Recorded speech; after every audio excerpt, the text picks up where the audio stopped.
Assalamualaikum warahmatullahi wabarakatuh. Siswa-siswi SMA Negeri 1 Pemenang di mana saja berada, utamanya siswa-siswi kelas 10 IPB. Hari ini kita berjumpa lagi. Kita akan melanjutkan materi kita sebelumnya, yakni mengenai makna dalam bahasa Indonesia.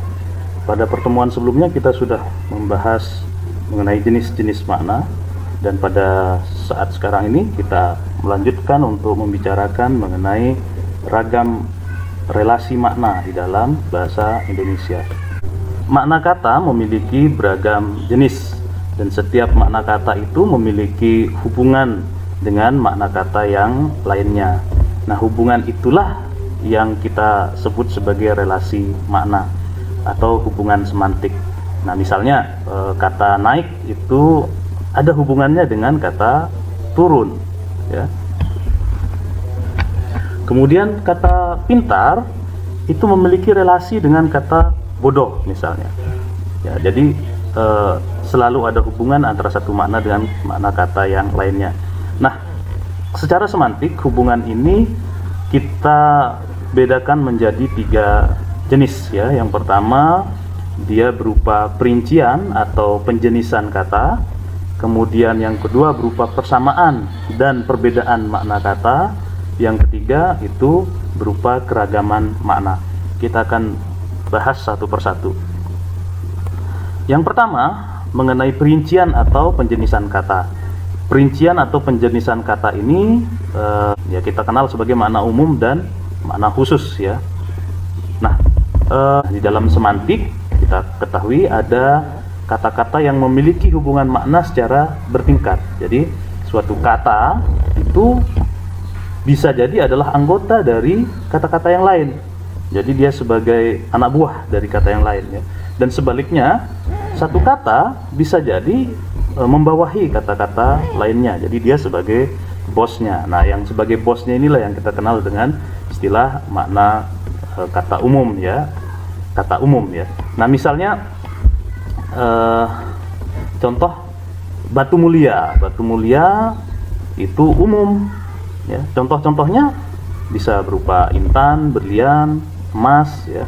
Sedangkan kata intan, berlian, dan emas itu adalah kata-kata yang bermakna khusus, ya. Jadi bisa dikatakan kata batu mulia itu adalah kata umum, dan kata emas, berlian, intan itu adalah kata khusus yang menjadi anggota dari batu mulia. Nah, kata-kata umum ini dalam istilah kebahasaan kita sebut sebagai hipernim atau superordinat, ya. Kemudian kata-kata khusus ini yang kita kenal sebagai hiponim. Ini jangan sampai tertukar, ya. Jadi diingat hipernim dan hiponim. Ada kata hiper di situ artinya tinggi, ya. Di posisinya lebih di atas. Dia membawahi kata-kata yang lainnya. Contoh yang lain, kita mengenal ada kata olahraga. Olahraga kan masih umum sekali, ya. Kemudian olahraga dibagi lagi, ada cabangnya, ada atletik, ada permainan bola besar, ada permainan bola kecil. Nah, permainan bola besar itu bisa dibagi lagi, ada bola basket, ada bola voli, ada sepak bola.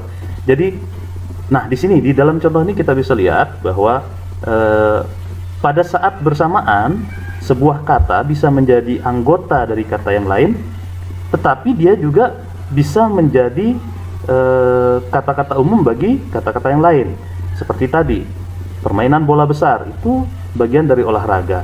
Kemudian di dalam permainan bola besar itu terdapat lagi permainan bola basket, bola voli. Jadi bola basket dan bola voli itu adalah hiponim dari permainan bola besar. Permainan bola besar adalah hiponim dari olahraga. Jadi bisa kita pahami seperti itu. Nah, kemudian pembagian hubungan semantik yang kedua adalah mengenai persamaan dan perbedaan makna kata. Nah, persamaan makna kata ini kita lazim mengenalnya dengan istilah sinonim, ya. Sinonim itu berasal dari bahasa Yunani. Sin itu artinya sama, onima itu artinya nama. Jadi penamaan yang sama, kira-kira seperti itu. Nah, di dalam memahami makna kata sinonim itu, kita harus selalu mengingat bahwa tidak ada sinonim yang benar-benar 100% mutlak. Selalu ada perbedaan makna walaupun hanya sedikit, minimal dalam perbedaan rasa di dalam berkomunikasi itu, yang lazim kita sebut sebagai konteks ya, itu harus diingat. Nah, misalnya ini kita mengenal kata hewan ya, itu sinonimnya adalah binatang. Kemudian kita mengenal ada kata meminang, itu sama dengan melamar. Pandai sama dengan pintar. Nah, kita bisa mengecek apakah dia ini sebuah kata yang sinonim yang mutlak apa tidak, ketika masing-masing kata itu bisa saling bertukar posisi di dalam kalimat. Misalnya ada sebuah kalimat begini, komodo adalah binatang yang dilindungi ya. Komodo adalah hewan yang dilindungi, bisa sama. Nah, ini bisa kita sebut bisa sebagai sinonim yang mutlak ya. Hanya ada perbedaan penyebutan tetapi maknanya sebenarnya sama. Nah, ada juga yang tidak bisa seperti itu, tidak bisa mutlak. Misalnya kata bunga atau kata kembang. Bunga dan kembang kita yakini sebagai sinonim, tetapi apakah dia sinonim mutlak? Kita harus uji. Di kebun rambutan sedang berbunga. Kalimatnya bisakah kita ganti dengan di kebun rambutan sedang berkembang? Bisa. Nah, dalam kalimat yang lain kita harus cek kembali. Misalnya ada kalimat perusahaannya sedang berkembang pesat. Apakah kita bisa mengganti kalimatnya menjadi perusahaannya sedang berbunga pesat? Tidak bisa ya. Jadi disitulah yang kita maksud sebagai konteks di dalam kalimat. Oke. Nah, selanjutnya yang kedua, setelah sinonim itu ada namanya antonim atau lawan kata. Antonim juga berasal dari bahasa Yunani anti atau an, itu artinya lawan ya. Sedangkan onima itu sama artinya nama. Jadi lawan kata. Nah, ada 3 buah situasi di dalam pengklasifikasian antonim ini. Yang pertama,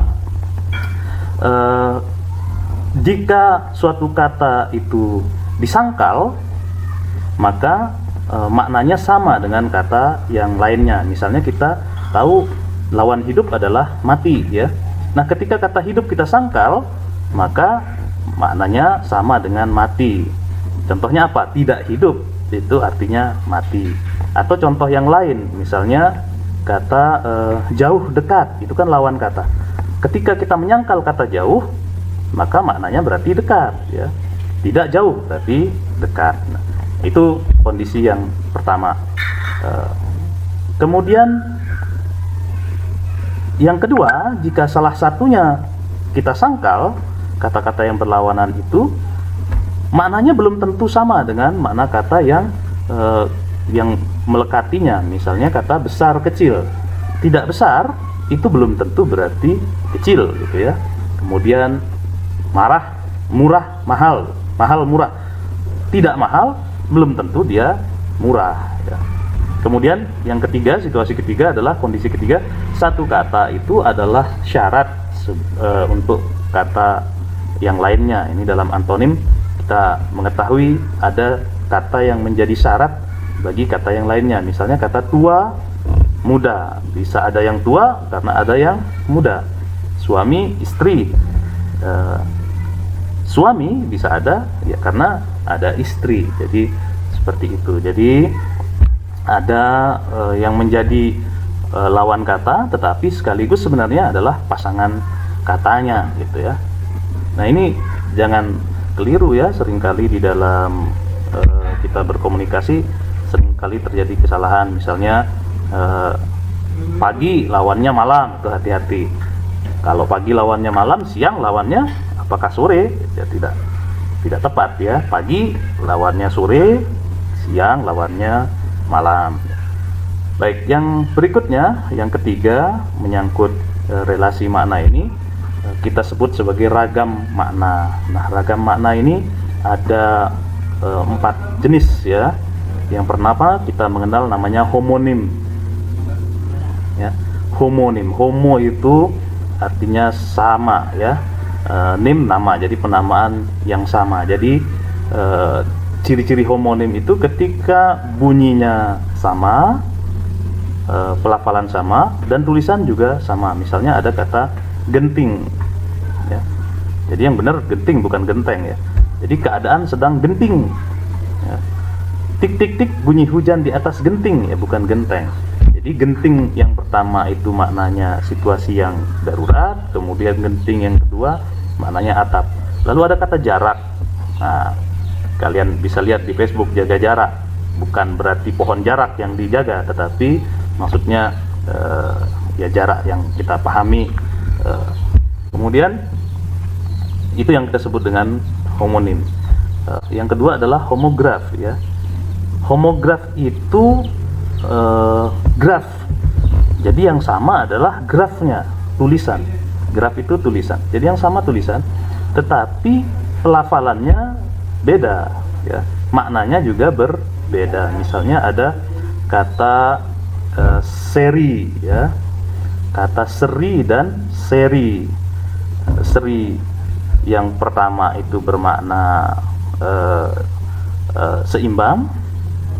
Kemudian seri berikutnya bermakna gembira ya. Berseri, berseri ya. Atau bagian ya. Seri juga berarti bagian ya. Ini seri keempat bisa dianggap sebagai bagian. Jadi berbeda kata seri dengan kata seri, beda maknanya.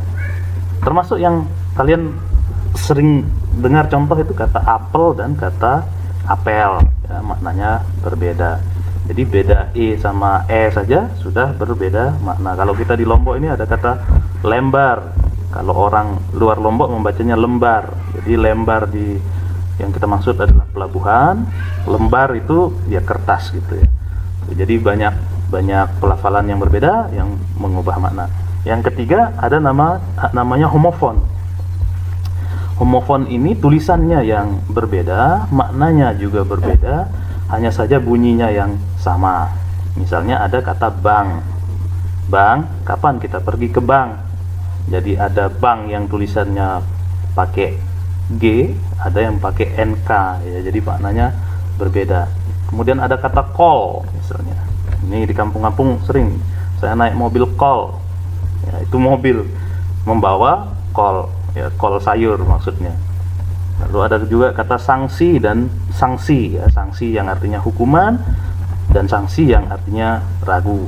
Nah, itu harus bisa dibedakan. Yang membedakannya nanti di mana? Di dalam konteks kita berkomunikasi atau berbahasa. Nah, yang keempat, yang terakhir, kita mengenal ada yang namanya polisemi. Nah, poli ini artinya banyak, semi atau sema itu artinya tanda ya. Ya, jadi banyak tanda. Kenapa disebut banyak tanda? Karena dia bisa menjelma menjadi banyak makna tergantung kata atau penggunaannya dalam kalimat. Nah, misalnya ada kata kepala. Kita ketahui kepala itu adalah anggota tubuh yang biasanya terletak di atas atau paling tinggi atau paling depan gitu ya. Tetapi bisa memiliki variasi ya. Misalnya ada kita mengenal kata kepala sekolah. Bukan berarti sekolah itu punya organ yang di atas, maksudnya yang memimpin, yang terdepan ya, yang di atas posisinya ya, itu kepala sekolah. Kepala surat di bagian surat yang paling atas. Kemudian ada contoh yang lain, kata jatuh. Jatuh ya berarti ya terjatuh gitu ya. Tetapi memiliki variasi yang macam-macam. Bisa jatuh hati, jatuh cinta ya, itu bukan berarti jatuh yang gedebrak gitu ya. Lalu ada contoh kata bunga, itu bunga lagi ya.